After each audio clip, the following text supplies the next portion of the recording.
All right, peace and blessing, family. Welcome to another Maarifa moment where knowledge is reborn. Let's go.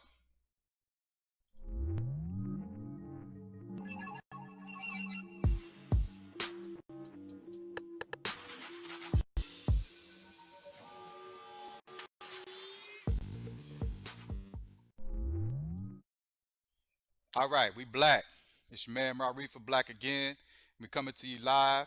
So we're talking about the power of the mind and how it works. A very important topic today. But before we do that, we're going to get a few admin notes out the way.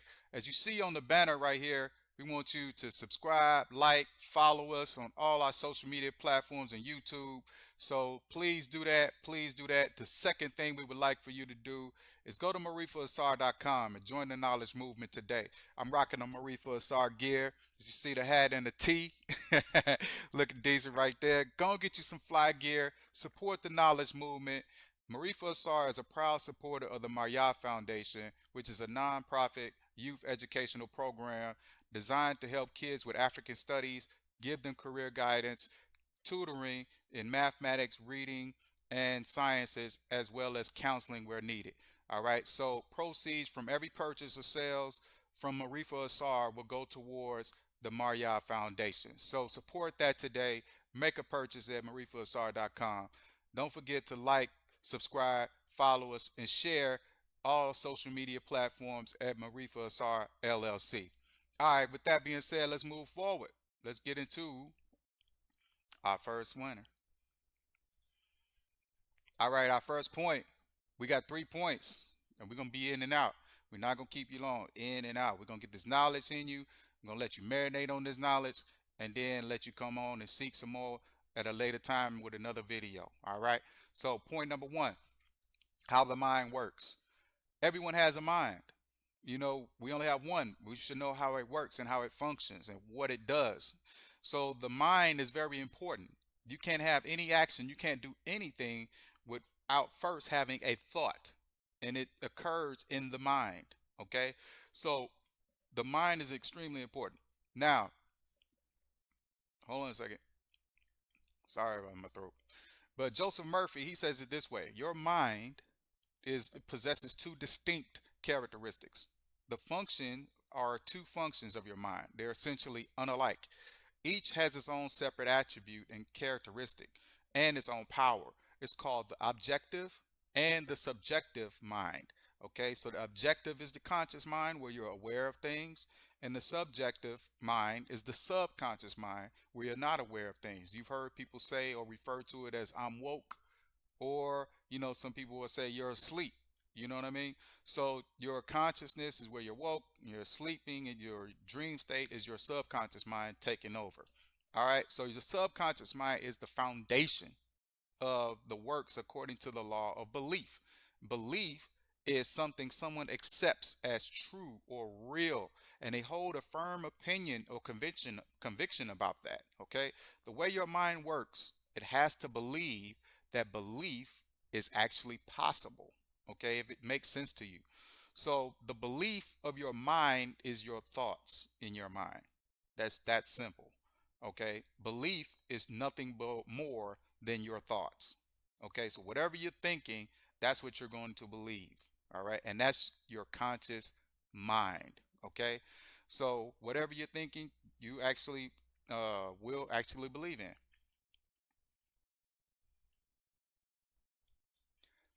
If I told a child a story of an old white man with a beard, a long beard, and he's riding reindeers on a sled in the sky, and he's going to come and deliver you some toys. He's going to come down the chimney in your house, and he's going to deliver you some toys while you're sleeping.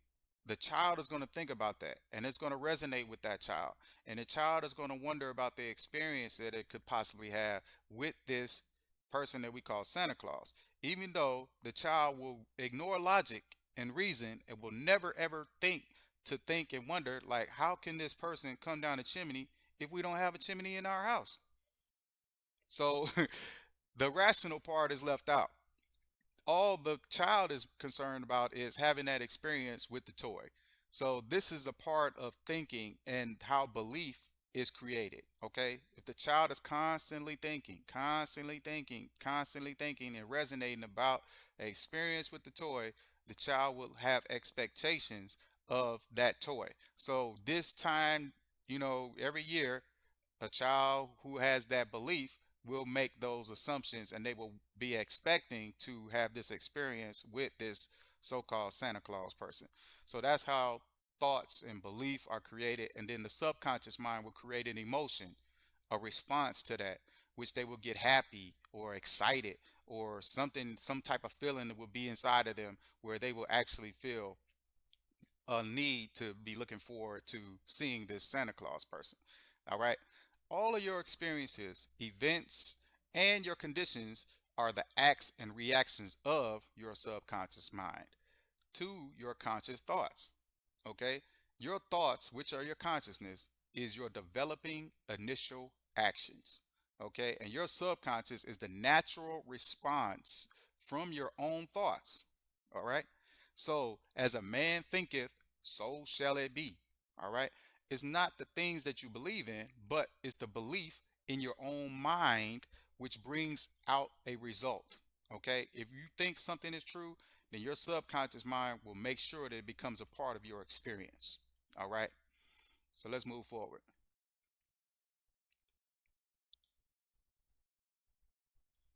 Point number two. Where we at? Point number two. This way.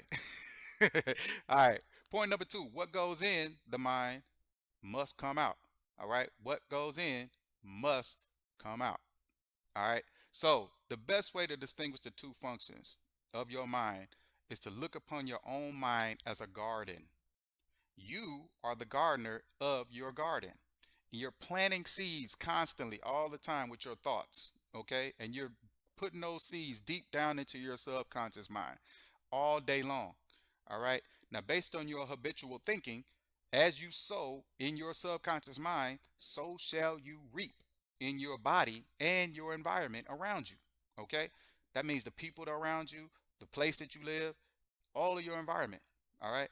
So whatever you claim mentally and feel as true, your subconscious mind will accept and bring forth into your experience.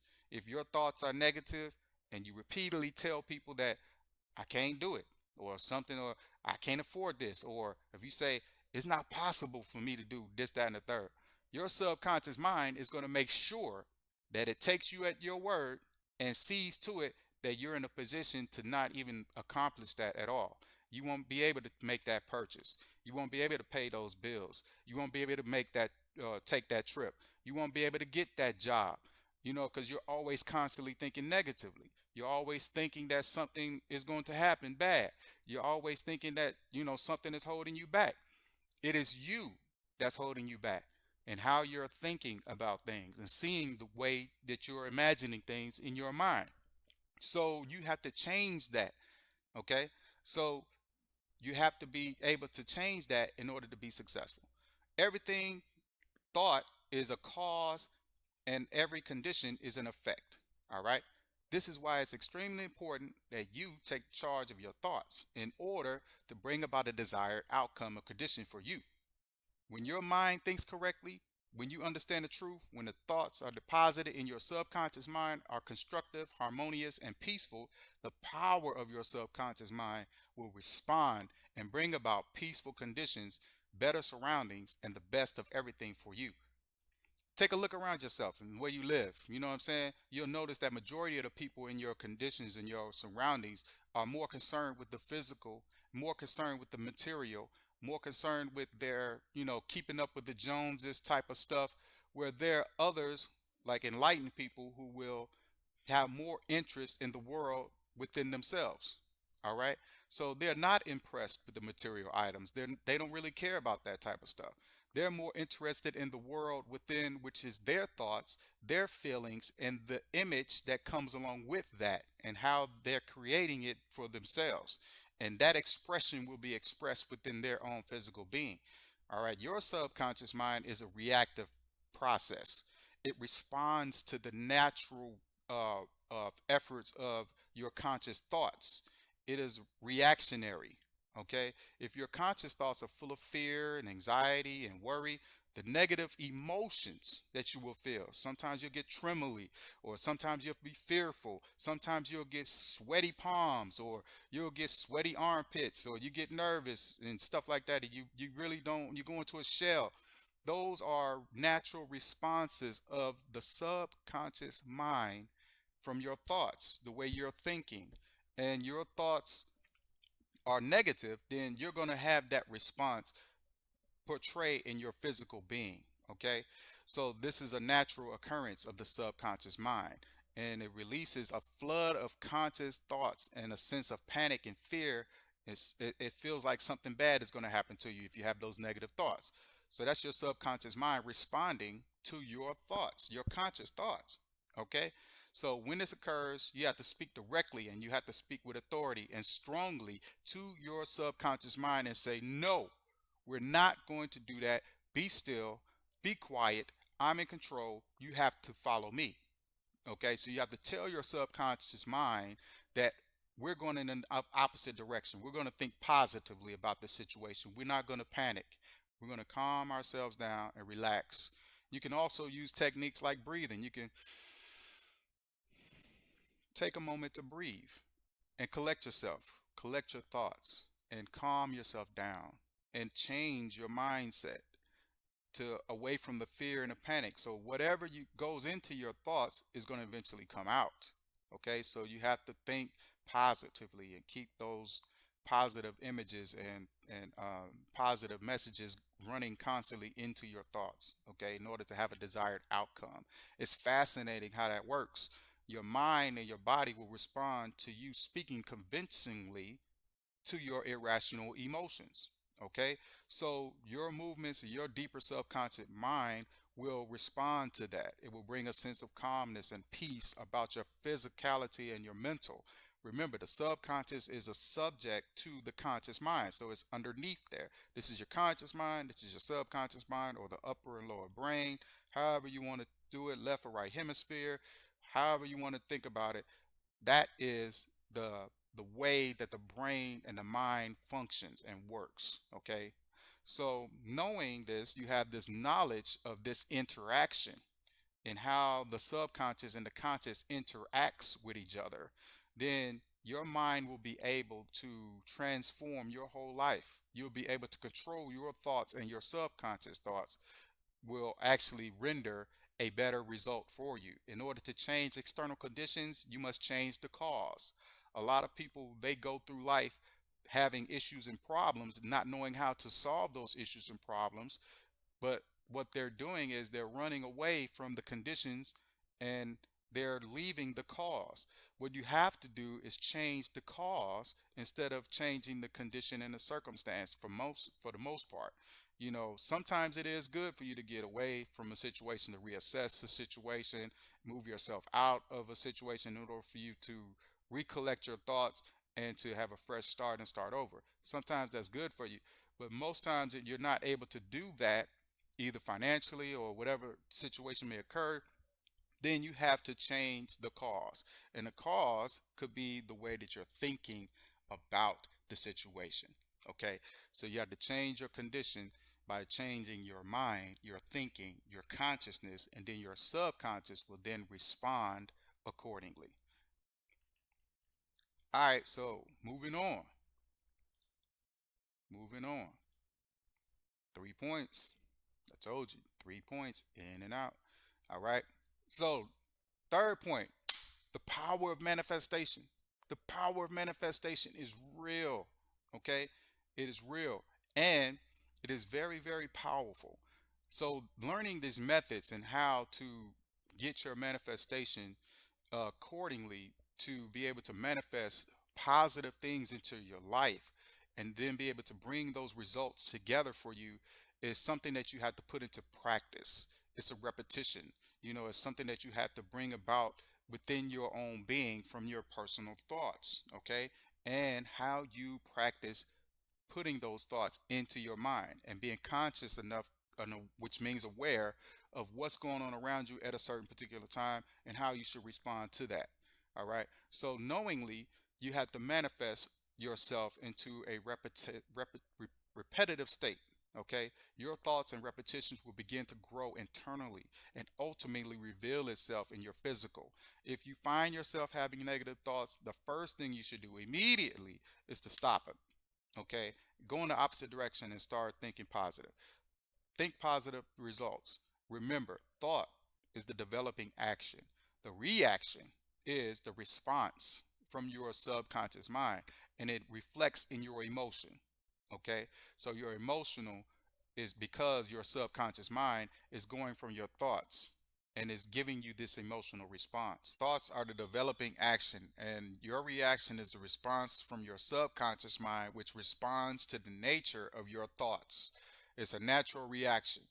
Keep your mind busy with thoughts of harmony, good health, peace, love, and goodwill. Then watch wonderful things happen in your life. Even the Bible teaches about manifestation. So if you read in Philippians 4 and 8, it says, finally, brothers and sisters, whatever is true, whatever is noble, whatever is right, whatever is pure, whatever is lovely, whatever is admirable, if anything is excellent or praiseworthy, think about such things. You heard that? Think about such things. So that's the power of manifestation. You must reconstruct your thinking from a I can't do to an I can do mentality. Approach every situation with a glass half full. Your cup should never be empty. Your cup should either be full or half full. You must raise your expectations. Raise your expectations and release it to your deeper subconscious mind that has the power to attract and accomplish things for you. Your subconscious mind is at work 24 hours a day, making provisions on your behalf, in your benefit, pouring out all of the habitual thinking into your life. Manifestation of ideas could be brought into the subconscious mind by repetition, through faith, through expectations, so be sure to think positively, meditate, pray, ponder on things. I like to go into my closet and meditate. I turn off the lights and I get the singing bowl. I'll hit the singing bowl and then allow the vibrations of the sound to resonate into my eardrums and give me that peaceful, calm feeling. And then allow my thoughts to just slowly, slowly calm themselves down. And then I'll be able to hear from the Creator, from the universe, and be able to get that information that I need from on high that'll resonate with my soul and my spirit. So these are ways in which you can manifest good thoughts and good thinkings into your mind in order to develop your positive nature and your positive belief in something that you want to manifest into your existence, your physical existence. Okay. So when you meditate, you want to envision going through a scenario, envision yourself making that purchase, envision yourself in a loving relationship with a happy family, envision yourself at peace, envision yourself running a successful business with making lots and millions of dollars or something to that effect. Whatever your desire is, envision yourself in that situation and scenario in your meditation, in your prayer, and then think positively about that, and then allow the universe to manifest those thoughts from your subconscious, bringing forth that into your physical existence. Okay, so that's it. That's it. That's all I got. I told you 3 points. We in and we out. It's a Maarifa moment. You know what I'm saying? Where knowledge has been reborn. But before we go, hold on a second. Before we go, we're gonna get back to it. I'm gonna remind you again.